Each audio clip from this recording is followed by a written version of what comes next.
ಕೊಡಿ sir. Hello, ಈ ಪ್ರಶಸ್ತಿಯು 50,000 ನಗದು ಪ್ರಶಸ್ತಿಯನ್ನ ಸಂಸದೆ ಸುಮಲತಾ ಅಂಬರೀಶ್ ಅವರು ಸ್ಥಾಪಿತ ಮಾಡಿರ್ತಕ್ಕಂಥ ಡಾಕ್ಟರ್ ಅಂಬರೀಶ್ ಫೌಂಡೇಶನ್ ವತಿಯಿಂದ ಡಾಕ್ಟರ್ ಕೆ.ಎಸ್. ಜಯರಾಮ್ ಅವರಿಗೆ ಮತ್ತು ಮಂಜುನಾಥ್ ಅವರಿಗೆ 50,000 ನಗದು ಪ್ರಶಸ್ತಿಯನ್ನು ಕೊಟ್ಟು ಗೌರವಿಸಲಾಗ್ತಾ ಇದೆ. ತಾವೆಲ್ಲರೂ ಚಪ್ಪಾಳೆಯ ಮೂಲಕ ಅವರನ್ನು ಅಭಿನಂದಿಸಬೇಕಾಗುತ್ತದೆ.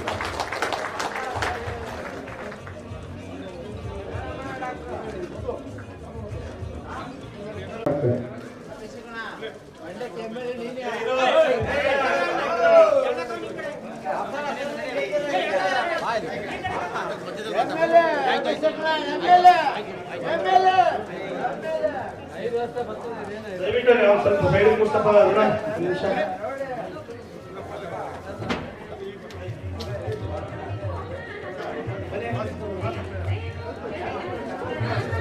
ಎಲ್ಲ ಸ್ವಲ್ಪ ಕೆಲಸ ನೋಡ್ರಿ. ಎಲ್ಲ ಒಬ್ರು ರಂಗಶೆಟ್ಟರು ವೇದಿಕೆ ಮೇಲೆ ಬರ್ಬೇಕು. ಕ್ಯಾಮ್ರಾ ನೋಡ್ಬೇಕು. ಆಯ್ತು ಆಯ್ತು ಬೇಡ ಆಯ್ತು ಬೇಡ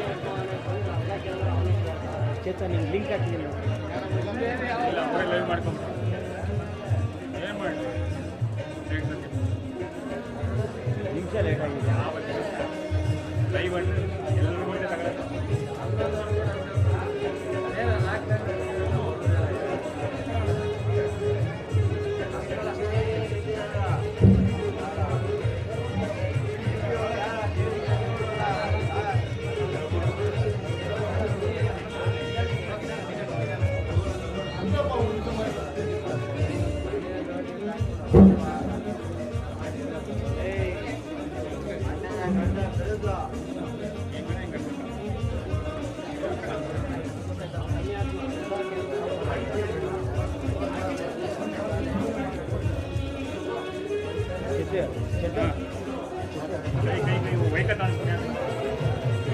ನೋಡ ಏ ದಪ್ಪದಾರ ಉದ್ದೋಸ್ತಾವ್ರೆ ಅದಕ್ಕೆ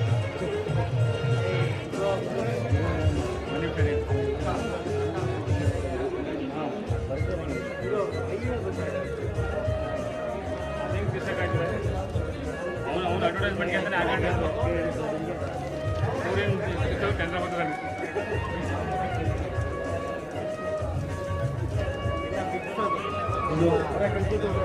ಈಗ ಅಭಿನಂದಿತರಾಗಿರ್ತಕ್ಕಂಥ ರಂಗಶೆಟ್ಟರು ಮತ್ತೆ ದೊಡ್ಡಕೆರೆ ಕಾಲಭೈರೇಶ್ವರ ಜಾತ್ರಾ ಮಹೋತ್ಸವ ಸಮಿತಿಗೂ ಕೂಡ ತಲಾ 50,000 ನಗದು ಪ್ರಶಸ್ತಿಯನ್ನ ಕೊಟ್ಟು ಗೌರವಿಸಲಾಗ್ತಾ ಇದೆ. ಅವರಿಗೆ ನಿಮ್ಮೆಲ್ಲರ ಪ್ರೀತಿಯ ಚಪ್ಪಾಳೆಯೊಂದಿಗೆ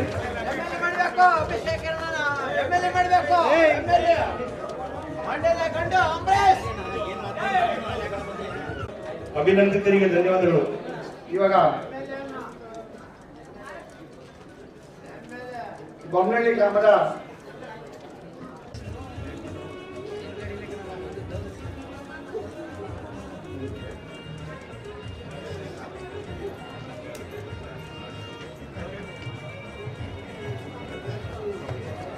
ಸಮಾಧಾನಗಿರಿ ಅಮ್ಮ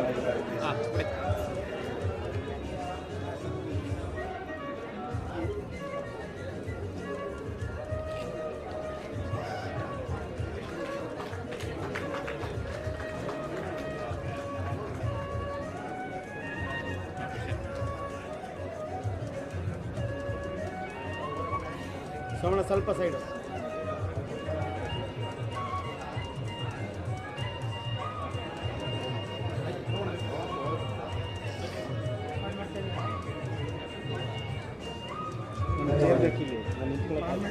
ಇದೀಗ ಅಖಿಲ ಕರ್ನಾಟಕ ಅಂಬರೀಶ್ ಅಭಿಮಾನಿಗಳ ಸಂಘದ ವತಿಯಿಂದ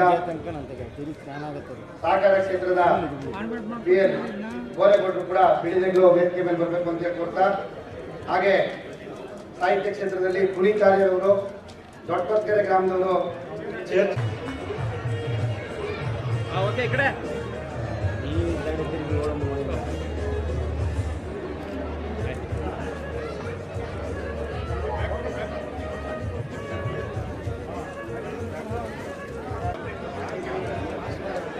ಮಂಡಿ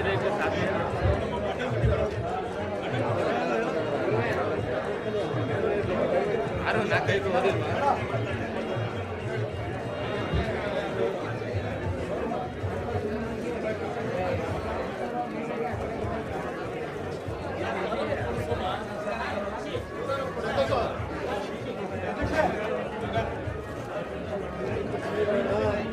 ನೋಡ್ರಿ ಹಾಂ ನಿಂತ್ಕೊಳ್ಳಿ ಈಗ ನಿಂತ್ಕೊಳ್ರಿ ಸೋಮಣ್ಣ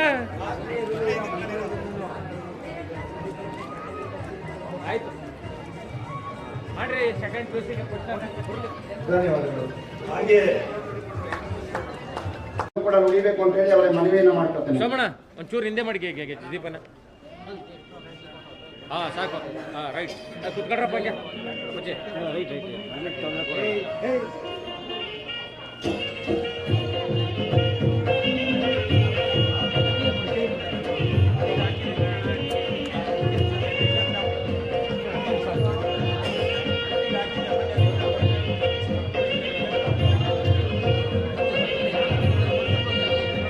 sama sabto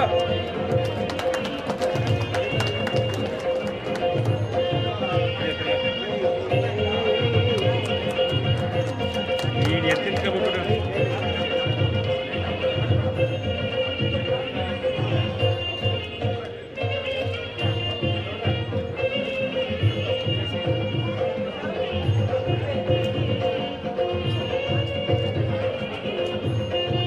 samana ನೀವು ಇಟ್ಕೊಳ್ಳಿ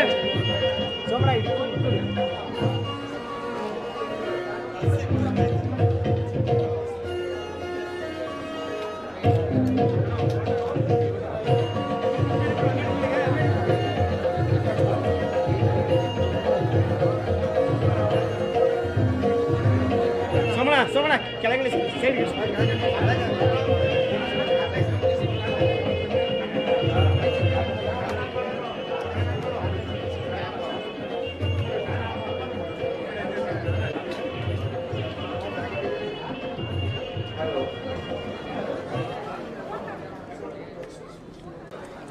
ಲೋಕಸಭಾ ಸದಸ್ಯರಾಗಿದ್ದಾರೆ ಶ್ರೀಮತಿ ತಕ್ಷಣ ನನಗೆ ಆಶ್ಚರ್ಯ ಗಾಬರಿ ಎಲ್ಲ ಆಗಿ ಒಂದು ಅರ್ಧ ಮುಕ್ಕಾಲು ಗಂಟೆ ಬಿಟ್ಟು ಫೋನ್ ಮಾಡ್ತೀರಪ್ಪ ಒಂದು ಏನೋ ಬೇರೆ ಪ್ರೋಗ್ರಾಮ್ ಇದೆ ಅಂತ ಹೇಳಿದೆ.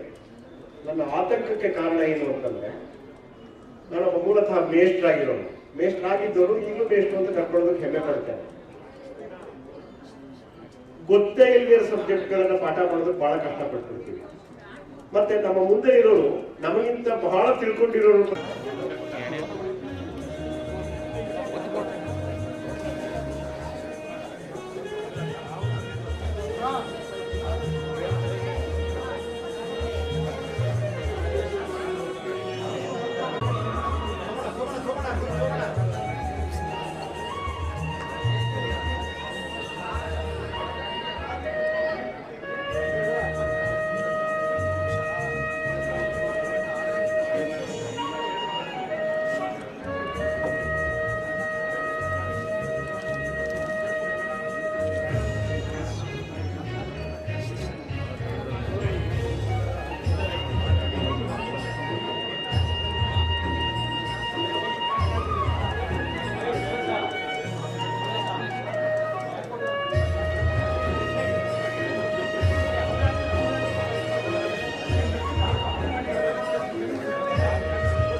ಮೊಮೆಂಟಸ್ ಕೊಡಿ ಸರ್. ಹಲೋ, ಈ ಪ್ರಶಸ್ತಿಯು 50,000 ಸರ್ ಹತ್ರ ಬನ್ನಿ. ನಗದು ಪ್ರಶಸ್ತಿಯನ್ನ ಸಂಸದೆ ಸುಮಲತಾ ಅಂಬರೀಶ್ ಅವರು ಸ್ಥಾಪಿತ ಮಾಡಿರ್ತಕ್ಕಂಥ ಡಾಕ್ಟರ್ ಅಂಬರೀಶ್ ಫೌಂಡೇಶನ್ ವತಿಯಿಂದ ಡಾಕ್ಟರ್ KS ಜಯರಾಮ್ ಅವರಿಗೆ ಮತ್ತು ಮಂಜುನಾಥ್ ಅವರಿಗೆ 50,000 ನಗದು ಪ್ರಶಸ್ತಿಯನ್ನು ಕೊಟ್ಟು ಗೌರವಿಸಲಾಗ್ತಾ ಇದೆ. ತಾವೆಲ್ಲರೂ ಚಪ್ಪಾಳೆಯ ಮೂಲಕ ಅವರನ್ನು ಅಭಿನಂದಿಸಬೇಕಾಗುತ್ತದೆ.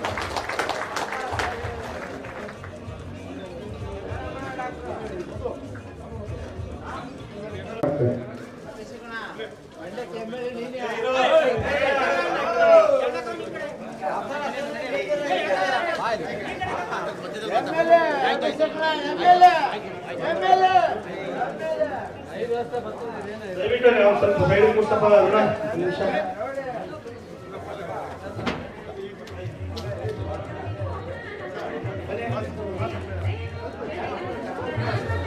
ಎಲ್ಲ ಸ್ವಲ್ಪ ಕೆಲಸ ನೋಡ್ರಿ, ಇಲ್ಲಿ ಸುಮ್ಮನೆ ಎಲ್ಲ ಎತ್ಕೊಂಡು ಒಬ್ರು ಗಂಗಸೆಟ್ರು ಬನ್ನಿ ಸರ್, ಹಿಂದೆ ವೇದಿಕೆ ಮೇಲೆ ಬರ್ಬೇಕು. ಕ್ಯಾಮ್ರಾ ನೋಡ್ಬೇಕು ನೀವು.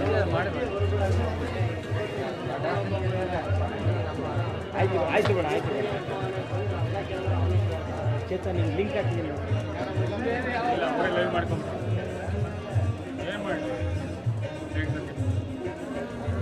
ನಿಮಿಷ ಲೇಟ್ ಆಗಿದೆ. ಲೈವ್ ಎಲ್ಲರೂ ಮುಂದೆ ತಗೊಳ್ಳಿ.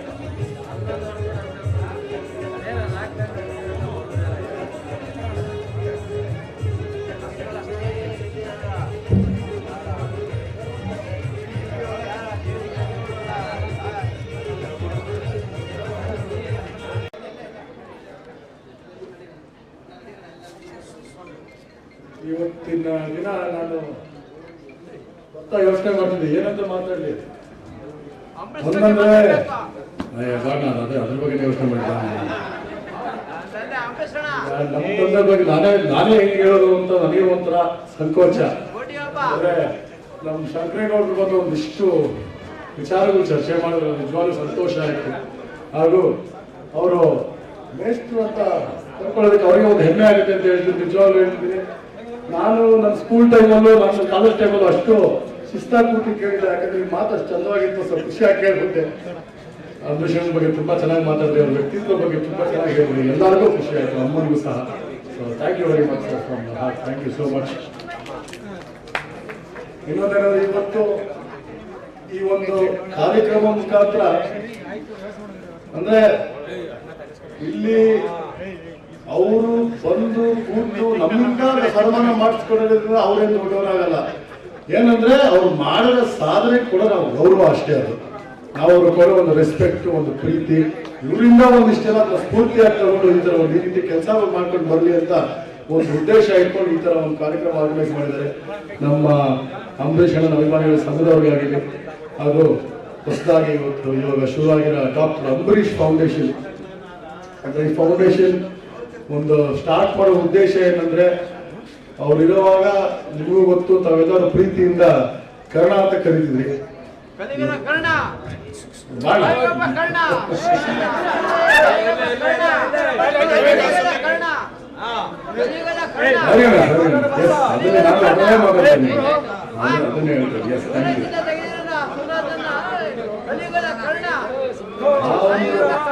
ಕರ್ಣಲ್ಲ, ನಿಮ್ಮ ಕರ್ಣನ ಸಾಧನೆಗಳು ಯಾರು ಎಂದು ಬರಬಾರ್ದು.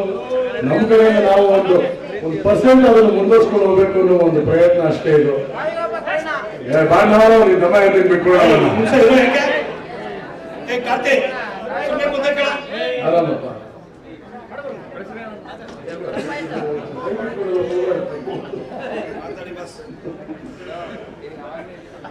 ಹಾಗಾಗಿ ಎಲ್ಲರೂ ಅಂಬರೀಷ್ ಮೇಲಿರುವ ಪ್ರೀತಿಗೋಸ್ಕರ ಒಂದಾಗಿ ಬಂದಿದ್ದೀವಿ. ಇದೇ ಪ್ರೀತಿ ವಿಶ್ವಾಸ ಸದಾಕಾಲ ನಮ್ಮ ಕುಟುಂಬದ ಮೇಲೆ ಅದು ಹಾಗೂ ನಮ್ಮ ನಿಮ್ಮ ನಡುವೆ ಈ ತರ ಮುಂದುವರಿಲಿ ಅಂತ ನಾನು ಕೇಳ್ಬೋದು. ನನ್ನ ಮಾತನ್ನ ಜಲ್ದಿ ಮುಗಿಸ್ತೀನಿ. ಇವತ್ತು ಅಂಬರೀಷ್ ಹುಟ್ಟಿದ ಹಬ್ಬ ದಿನ, ಎಲ್ಲರೂ ಅವ್ರನ್ನ ನೆನೆಸ್ಕೊಂಡು ನಿಮ್ಮ ಮುಖಾಂತರ ಅವ್ರನ್ನ ಜ್ಞಾಪಿಸ್ಕೊಂಡು ಅವ್ರು ನಮ್ಮ ಜೊತೆನೇ ಇದ್ದಾರೆ ಅನ್ನೋ ಭಾವನೆ ಇಟ್ಕೊಂಡು ನಾವಿದ್ದೀವಿ. ಯಾವತ್ತು ಎಂದಿಗೂ ನಮ್ಮ ಮಂಡ್ಯ ಜಿಲ್ಲೆ ಬಿಟ್ಟು ಹೋಗಲ್ಲ ಅಂತ ಅವತ್ತು ಹೇಳಿದ್ವಿ, ಇವತ್ತಿಗೂ ಹೇಳ್ತಾ ಇದ್ದೀವಿ, ನಿಮ್ಮ ಮುಂದಿಗೆ ಇರ್ತೀವಿ ಅಂತ ಹೇಳ್ತಾ. ಇದೀಗ ಕಾರ್ಯಕ್ರಮನ ಉದ್ದೇಶಿಸಿ ನಮ್ಮ ಸಂಸ್ಥೆಯ ಫೌಂಡೇಶನ್ ಅಧ್ಯಕ್ಷರು ಮತ್ತು ಮಂಡ್ಯದ ಜನಪ್ರಿಯ ಸಂಸದರು ಮತ್ತು ನಮ್ಮೆಲ್ಲರ ನೆಚ್ಚಿನ ನಾಯಕರಾದಂತಹ ಸಂಸದೆ ಸುಮಲತಾ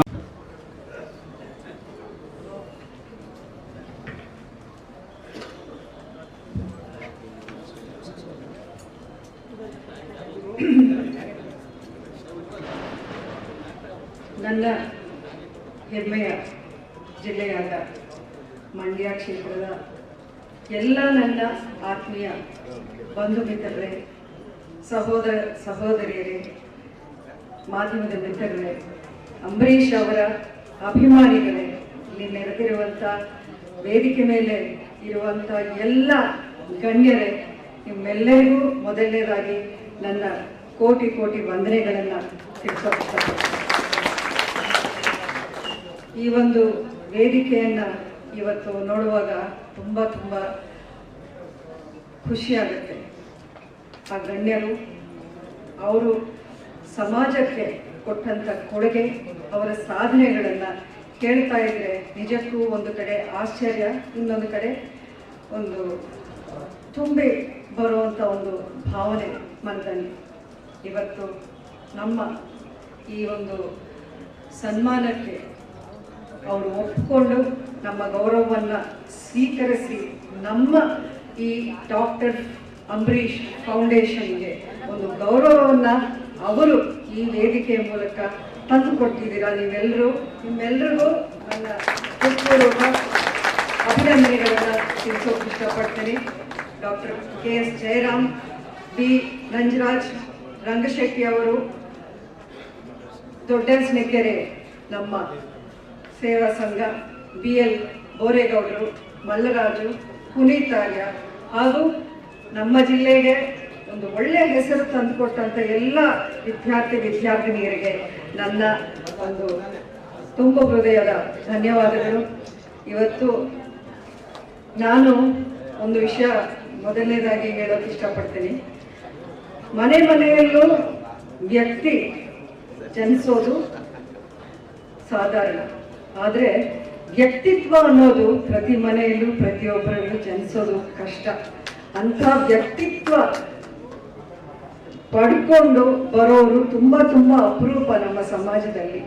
ಅಂಥ ಒಂದು ಅಪರೂಪವಾದ ವ್ಯಕ್ತಿತ್ವವನ್ನು, ಅದು ದೇವರ ಆಶೀರ್ವಾದವೋ ಅದೇನೋ ಗೊತ್ತಿಲ್ಲ, ಅದನ್ನು ಪಡ್ಕೊಂಡು ಬಂದಂಥವರು ಅಂಬರೀಷ್ ಅವರು ಅಂತ ನಾನು ತುಂಬ ಗಾಢವಾಗಿ ನಂಬಿದ್ದೀನಿ.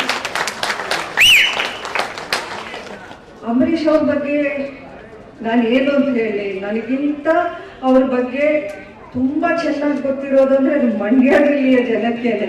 ಯಾಕೆಂದರೆ ಪ್ರತಿಯೊಂದು ಕಡೆ ನಾನು ಹೋದಾಗ ನನಗೆ ವಿಶೇಷವಾಗಿ ನನಗೆ ಗೊತ್ತಿಲ್ಲದೆ ಇರೋವಂಥ ವಿಷಯಗಳನ್ನು ಅವರಿಂದ ನಾನು ಕೇಳಿ ನಾನು ಸಂತೋಷ ಪಟ್ಟಿರೋ ಸಂದರ್ಭ ತುಂಬ ಇದೆ. ಇವತ್ತು ನಾನು ಏನೇನೋ ಮಾತಾಡಬೇಕು ಅಂತ ನಾನು ಬರುವಾಗ ಅಂದ್ಕೊಂಡು ಬಂದೆ, ಆದರೆ ನಮ್ಮ ಶಂಕರೇಗೌಡರು ಎಷ್ಟು ಚೆನ್ನಾಗಿ ಮಾತಾಡಿ ಅವ್ರ ಬಗ್ಗೆ, ಅವ್ರಿಗಾದಂಥ ತುಂಬ ಏನು ಆಳವಾದ ಏನು ನಂಟುತನ ಏನು ಇರಲಿಲ್ಲ ಅಂಬರೀಷ್ ಅವ್ರ ಜೊತೆಲಿ. ಆದ್ರೂ ಆ ಚಿಕ್ಕ ಒಂದು ಇಂಟರಾಕ್ಷನಲ್ಲಿ ಅವ್ರು ಎಷ್ಟು ಚೆನ್ನಾಗಿ ಅರ್ಥ ಮಾಡಿಕೊಂಡು ಅಂಬರೀಷ್ ಅವರ ವ್ಯಕ್ತಿತ್ವವನ್ನು ಅತಿ ಸುಂದರವಾಗಿ ಅವರು ವರ್ಣನೆ ಮಾಡಿದ್ದಿದೆಯಲ್ಲ, ಇದಕ್ಕಿಂತ ನಾನು ಹೆಚ್ಚಾಗಿ ಹೇಳೋಕ್ಕಾಗತ್ತೆ ಅಂಬರೀಷ್ ಅವ್ರ ಬಗ್ಗೆ. ನಿಜಕ್ಕೂ ಈ ಒಂದು ಡಾಕ್ಟರ್ ಅಂಬರೀಷ್ ಫೌಂಡೇಶನ್ ಅನ್ನೋದು ನಾವು ಪ್ರತಿಷ್ಠಾಪನೆ ಮಾಡಿರೋ ಉದ್ದೇಶವೇ ಅದು. ಅಂಬರೀಷ್ ಅವರ ಜೀವನ ಒಂದು ಸಂದೇಶವಾಗಿತ್ತು. ಅದು ಅವರು ನಮ್ಮನ್ನು ಅಗಲಿ ಹೋದ ತಕ್ಷಣ ಅದು ಅಲ್ಲಿಗೆ ನಿಲ್ಲಬಾರದು. ಆ ಒಂದು ಅವ್ರ ಜೀವನದಲ್ಲಿ ಏನೇನು ಮಾಡಿದ್ರು ಅದನ್ನು ಮುಂದುವರಿಸ್ಕೊಂಡು ಹೋಗಬೇಕು ಅನ್ನೋ ಒಂದೇ ಒಂದು ಉದ್ದೇಶದಿಂದ ನಾನು ಅಭಿಷೇಕ್ ಈ ಒಂದು ಡಾಕ್ಟರ್ ಅಂಬರೀಷ್ ಫೌಂಡೇಶನನ್ನು ನಾವು ಒಂದು ಚಾಲನೆ ಕೊಟ್ಟಿದ್ದು ಕಳೆದ ವರ್ಷ ನವೆಂಬರ್ 24ಕ್ಕೆ. ಆವತ್ತಿನ ದಿನ 3 ಜನಕ್ಕೆ ನಾವು ಸನ್ಮಾನ ಮಾಡಿ ಗೌರವಿಸಿದ್ವಿ. ತುಂಬ ಹೆಮ್ಮೆಯ ವಿಷಯ ನನಗೆ. ಈ ಜಿಲ್ಲೆಯ ಸಂಸದೆಯಾಗಿ ಅಲ್ಲ, ಈ ಜಿಲ್ಲೆಯ ಸೊಸೆಯಾಗಿ ನನಗೆ ಇದು ತುಂಬ ಹೆಮ್ಮೆಯನ್ನು ತಂದುಕೊಟ್ಟಂಥ ವಿಷಯ. ಅಷ್ಟೇ ಅಲ್ಲ, ಇವತ್ತಿನ ದಿನ ನಮ್ಮ ಈ ಸನ್ಮಾನಿತರಿದ್ದಾರಲ್ಲ, ಅವರೊಬ್ಬೊಬ್ಬರು ನಮ್ಮ ಈ ಫೌಂಡೇಶನ್ಗೆ ಒಂದು ಆ ಹೆಸರಿಗೆ ಒಂದು ಬೆಲೆಯನ್ನು ಹೆಚ್ಚಾಗಿ ತಂದುಕೊಟ್ಟಂಥ ವ್ಯಕ್ತಿತ್ವ ಅನ್ನೋದು ನನಗೆ ತುಂಬ ಹೆಮ್ಮೆಯಿಂದ ಹೇಳಕ್ಕೆ ಇಷ್ಟಪಡ್ತೀನಿ. ಈ ಒಬ್ಬೊಬ್ಬರ ಒಂದು ಸಾಧನೆಗಳ ಬಗ್ಗೆ ನೀವು ಕೇಳ್ತಾ ಇದ್ರೆ ನಿಜಕ್ಕೂ ನಂಬೋಕೆ ಆಗಲ್ಲ. ಈಗ ಜಯರಾಮ್ ಅವರು ಈ ವಯಸ್ಸಲ್ಲೂ ಇನ್ನೂ ಅವ್ರು ರಿಟೈರ್ ಆಗಿದ್ರು ಅಷ್ಟೊಂದು ಕಾಳಜಿ ತಗೊಂಡು ನಮ್ಮ ರೈತರಿಗೆ ಅವರು ಅಷ್ಟು ನೆರವಾಗ್ತಿದ್ದಾರೆ. ಒಂದು ಪಶು ವೈದ್ಯರು ಅನ್ನೋ ಒಂದು ಕಡೆ ಒಂದು ಕಡೆ ಆದರೆ ಅವರು ಸಮಾಜಕ್ಕೆ ತನ್ನದೇ ಆದಂಥ ಒಂದು ದೊಡ್ಡ ಸೇವೆಯನ್ನ ಅವರು ಮಾಡ್ತಾ ಇರೋದು ನಿಜಕ್ಕೂ ನಮ್ಮೆಲ್ಲರಿಗೂ ಒಂದು ಸ್ಫೂರ್ತಿ.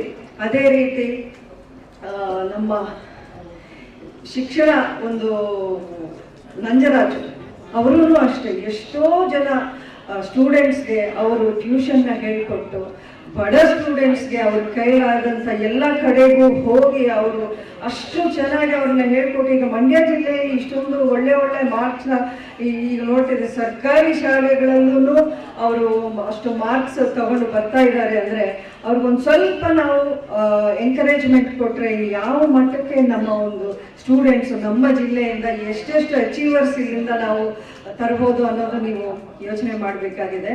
ಆಮೇಲೆ ಸಂಕ್ರೇಗೌಡರು ನೀವು ತುಂಬ ಒಳ್ಳೆ ಸಲಹೆ ಕೊಟ್ಟಿದ್ದೀರಾ.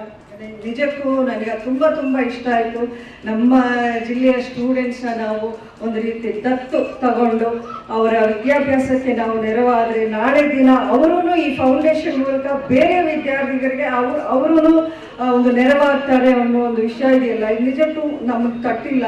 ಇದನ್ನ ಖಂಡಿತ ಇದನ್ನು ನಾನು ಗಂಭೀರವಾಗಿ ತಗೊಂಡು ಇದನ್ನ ಆದಷ್ಟು ಬೇಗ ನಾವು ಯಾವ ರೀತಿ ನಮ್ಮ ಫೌಂಡೇಶನ್ಗೆ ಈ ಒಂದು ಇದನ್ನ ಅನ್ವಯ ಮಾಡೋದು ಅನ್ನೋದು ಯೋಚನೆ ಮಾಡಿ ನಿಮಗೂ ತಿಳಿಸ್ತೀನಿ. ನಿಮ್ಮ ಸಲಹೆಯನ್ನು ಮುಂದಕ್ಕೆ ನಾನು ನಿಮ್ಮ ಮಾರ್ಗದರ್ಶನವನ್ನು ತಗೊಂಡು ನಾವು ಈ ಒಂದು ಕೆಲಸವನ್ನ ಮಾಡ್ತೀನಿ ಅನ್ನೋವಂಥ ಮಾತನ್ನ ಈ ವೇದಿಕೆ ಮೂಲಕ ನಿಮಗೆ ಹೇಳೋಕೆ ಇಷ್ಟಪಡ್ತೀನಿ. ಅಷ್ಟೇ ಅಲ್ಲ,